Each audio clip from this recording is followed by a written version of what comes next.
বন জঙ্গল নদী নালা উজাড় করে সরকার দেশের মানুষকে গ্যাস চেম্বারে বন্দী করে রেখেছে, এমন অভিযোগ করেছেন বিএনপির সিনিয়র যুগ্ম মহাসচিব রুহুল কবির রিজভী।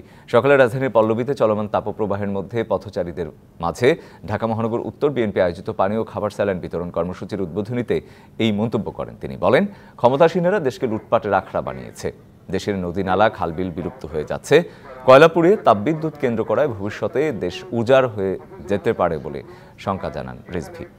দেশের মানুষ যাতে বাংলাদেশ ব্যাংকের দুরবস্থার কথা জানতে না পারে সেজন্যই সেখানে সাংবাদিকদের প্রবেশ করতে দেয়া হচ্ছে না বলেও মন্তব্য করেন তিনি। আজকে নদী নালা ভরাট হয়ে যাচ্ছে, আজকে জলাশয় সব বন্ধ হয়ে যাচ্ছে। আপনি জনগণকে একটা গ্যাস চেম্বারের মধ্যে বন্দী করে রাখতে চান, আপনি কয়লা পুড়িয়ে বিদ্যুৎ বাড়াচ্ছেন, ঈশ্বরদীর মধ্যে অ্যাটমিক এনার্জি করছেন, বাংলাদেশকে একটা ডেথ ভ্যালি, একটা মৃত্যু উপত্যকায় পরিণত করবে।